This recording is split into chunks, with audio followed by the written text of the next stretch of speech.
जय गुरु गोरखनाथ। ओम नमः शिवाय। मैं किस्मत नाथ। देखो, बहुत सी कॉल्स आती हैं, बहुत से लोग पूछते हैं कि हमें परमात्मा की कृपा भी चाहिए, मुक्ति भी चाहिए और उनका आशीर्वाद भी चाहिए कि हमारा कामकाज भी आगे बढ़े।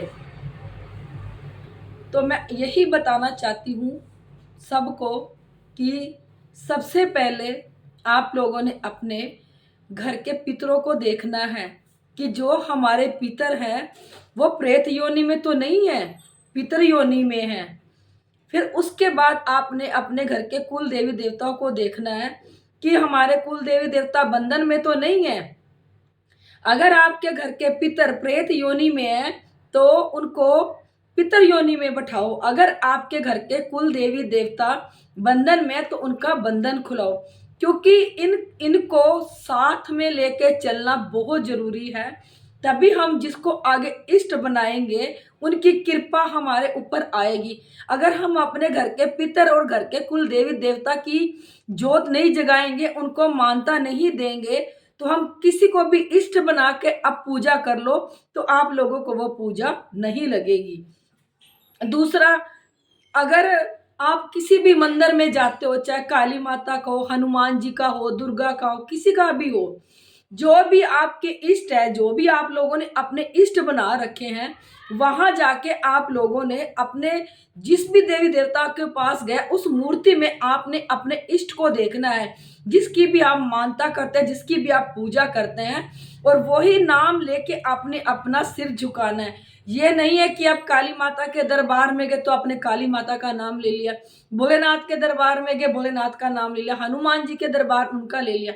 नहीं, आप किसी भी दरबार में जाओ, पर जो भी अपने इष्ट देवता है उसी को देखो उस मूर्ति में, और उसी का ध्यान देके अपना सर झुकाओ और यही बात कहो कि मैं अपने इष्ट देवता की कृपा चाहता हूं और आप उनकी कृपा और उनका आशीर्वाद मेरे ऊपर बनाए रखो। जैसे अब ये सावन का महीना आएगा, आप लोग पाठ पूजा भी करोगे, व्रत भी रखोगे, कई तो पूरे सोन के महीने में पूरे 41 दिन की सेवा लगाते हैं।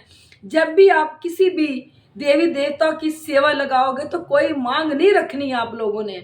आप लोगों की जब सेवा पूरी हो जाए आपने यही कहना है आपने भोलेनाथ को कि हे भोलेनाथ, जो भी आपका इष्ट है, जिसको भी आप मानते हो, कि उनकी कृपा हमारे ऊपर बनाए रखो, उनका आशीर्वाद हमारे ऊपर बनाए रखो, हमें और कुछ नहीं चाहिए। क्योंकि जब आपके ऊपर आपके इष्ट का आशीर्वाद आ जाएगा, कृपा आ जाएगी, तो आप लोगों का जो काम धंधा बंधा वो भी चलने लग जाएगा, आपका मुक्ति का द्वार है वो भी मिल जाएगा।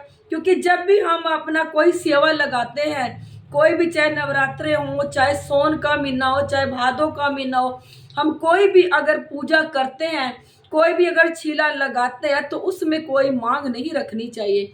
सिर्फ इतना ही मांगो, जिस भी देवी देवता की आप पूजा कर रहे हो आप उससे यही कहो कि मैं आप जिसकी भी पूजा करोगे, कि जो भी मेरे इष्ट है, जिसकी भी आप जो भी आपने इष्ट बना रखा है, कि सिर्फ मुझे उसका आशीर्वाद चाहिए, मुझे उनकी कृपा चाहिए, बस इतनी करो। क्योंकि जिसकी भी आप सेवा करोगे सिर्फ अपने इष्ट के बारे में ही मांगना है, और उस जिसकी भी सेवा करोगे सिर्फ आपने उसके अंदर अपने इष्ट को ही देखना है। फिर देखो, आपके ऊपर कृपा भी होगी, आपके इष्ट की कृपा भी होगी, आपके पितरों का भी आशीर्वाद होगा, आपके कुल देवी देवता का भी आशीर्वाद होगा। क्योंकि हम जब तक इनको मना के नहीं चलेंगे तो जिसको भी इष्ट बनाएंगे वो भी देखो हम पे कृपा नहीं करेंगे। क्योंकि आपके घर के कुल देवी देवता यही कहेंगे, जब ये हमें ही नहीं पूछ रहे हम इनके घर के, जब हमारी भी मानता नहीं है, तो आपको ये 10 दिन पूज लेंगे, 6 महीने पूज लेंगे, साल पूज लेंगे, उसके बाद ये आपको भी ऐसे ही छोड़ देंगे। तो कोई भी, आप जितनी मजे इष्ट बना के करते रहो, पर कोई भी आपका इष्ट बनने को तैयार नहीं होगा। क्योंकि सबसे पहले अपने घर के कुल देवी देवता और पितर होते हैं। मैं आप लोगों को बस यही कहना चाहती हूँ, कभी भी आप लोगों ने पाठ पूजा करनी है, कोई सेवा लगानी है, चाहे वो नवरात्रों की सेवा हो, चाहे वो सोन की सेवा हो, कोई भी करनी है, आप कोई भी मांग ना रखो, क्योंकि जब हम कोई मांग रखते हैं उनके आगे, तो जो हमारी सेवा करी होती है वो सब खत्म हो जाती है। क्योंकि कुछ लोग अपने बच्चों के लिए मांगते हैं, कुछ लोग अपने पति के लिए मांगते हैं, कुछ लोग अपने लिए मांगते हैं। मांगने की जरूरत नहीं पड़ती, कोई मांग ना रखो। आप परमात्मा से थोड़ा मांगते हो, क्या पता परमात्मा तुम्हें उससे ज्यादा दे दे। बाकी जब हम कोई सेवा करके कोई मांग रखेंगे, पर आप लोग ये सोचो कि आपका मुक्ति का मार्ग कहाँ से मिलेगा। जितने कर्म आप कर रहे हो उससे मांग रख के अपने सारे कर्म खत्म कर रहे हो, तो आपके पास शेष तो कोई कर्म नहीं बचे ना, कुछ भी नहीं बचा आपके पास। जब आपके पास अपने लिए कुछ नहीं बचा, तो आप क्या करोगे। ना तो देखो आपको मुक्ति मिलेगी, और जो भी आपने कर्म अपने बच्चों को दे दिए, अपने पति को दे दी, या अपने परिवार को दे दिए कर्म, आपको कुछ नहीं मिलेगा उसके बाद। फिर आप कहोगे जब आपका अंतिम समय आएगा कि हमें मुक्ति चाहिए, तो आपको मुक्ति भी नहीं मिलेगी। क्योंकि परमात्मा आपको यही कहेगा, क्योंकि जब परमात्मा को पुकारोगे कि परमात्मा मैंने तेरी इतनी सेवा करी, इतनी भक्ति करी, इतनी पाठ पूजा करी, तो क्या मैं मरने के बाद ये भूत प्रेत बन के घूमूंगी, मैं, मेरी कोई मुक्ति नहीं है। तो परमात्मा आपको यही कहेगा कि जितना भी तूने कर्म किया और तुमने अपनी मांग रख ली, जब भी हम कोई कर्म करके कोई मांग रखेंगे, तो हमारे कर्म उसी टाइम हमें परमात्मा वापस दे देता है। मांग नहीं रखनी। अगर तन मन धन से तुम सेवा कर रहे हो, तो सब कुछ अपना परमात्मा को दान दे दो। जब तुम परमात्मा को ही सब कुछ अपना दान दे दोगे, फिर उस परमात्मा ने देखना है कि आपके साथ उसने क्या करना है। जब तुम परमात्मा के ही हो जाओगे, तो मुक्ति का मार्ग तो देखो अपने आप ही वो दे देगा। कभी भी कुछ भी, अगर एक लोटा आप जल का भी चढ़ाते हो ना शिवलिंग पे, तो कभी भी कोई मांग ना रखो, कोई भी मांग ना रखो। परमात्मा जैसे आप करते हो ना, उसका दुगना होके देता है आपको। अगर कोई आप मांग रख के करोगे ना, आपने सेवा तो कर ली 10 रुपए की, आप मांग रख रहे हो 100 रुपए की, तो फिर आपको वो भी नहीं मिलता। फिर आप लोग तंग हो जाते हो। आप ये कहते हो कि हमने सेवा करी परमात्मा की, पर हमने सेवा करने के बाद भी कोई फल नहीं मिला, कुछ भी नहीं मिला। पहले आप ये तो देखो कि आपने कर्म कितना बनाया, और उस कर्म के हिसाब से तो मिलेगा आप लोगों को। क्योंकि यह कलयुग है, इस कलयुग में शक्तियां नहीं चलती, यहाँ कर्म चलते हैं। जिसके पास जितना कर्म है, परमात्मा उसको उतना ही देता है। क्योंकि कुछ लोग आज कलयुग में आके कोई भी नाम जाप नहीं कर रहा, कोई भी पाठ पूजा नहीं कर रहे लोग। बहुत कम लोग हैं जो परमात्मा की शरण में हैं, और जो लोग बेचारे परमात्मा की शरण में हैं, उनके ऊपर कोई गुरु की कृपा नहीं है। जो भी वो जाप पाठ पूजा कर रहे हैं, वो भूत प्रेत ही ग्रहण कर रहे हैं। उसके बावजूद भी वो दुखी हैं। वो कहते हैं कि हमने सब कुछ कर लिया, फिर भी हमें कोई फल नहीं मिला। क्यों नहीं मिला, आप ये लोग सोचो ना। क्योंकि आजकल सबके साथ ये हो रहा है।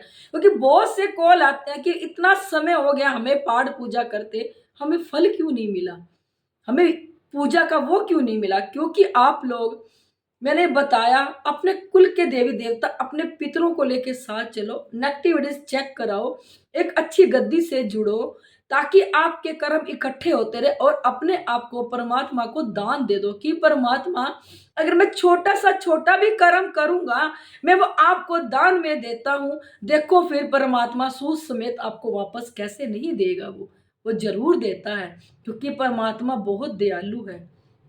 बस मैं आप लोगों को यही कहना चाहती हूँ। मैं अपनी हर वीडियो में कहती हूँ, इसमें भी कह रही हूँ, यहाँ गुरु गोरखनाथ और भोलेनाथ साक्षात प्रकट हुए थे। यहाँ पे हर सूक्ष्म से सूक्ष्म चीज को देखा जाता है, जो हमारी बॉडी में, जो हमारी खून की नसों में रम जाती है।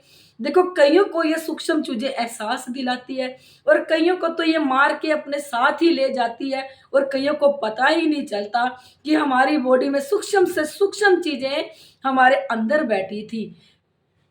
क्योंकि ये खून में रम जाती है, हमारे खून को धीरे धीरे धीरे धीरे काला करना शुरू कर देती है, अनेक बीमारियां लगा देती हैं।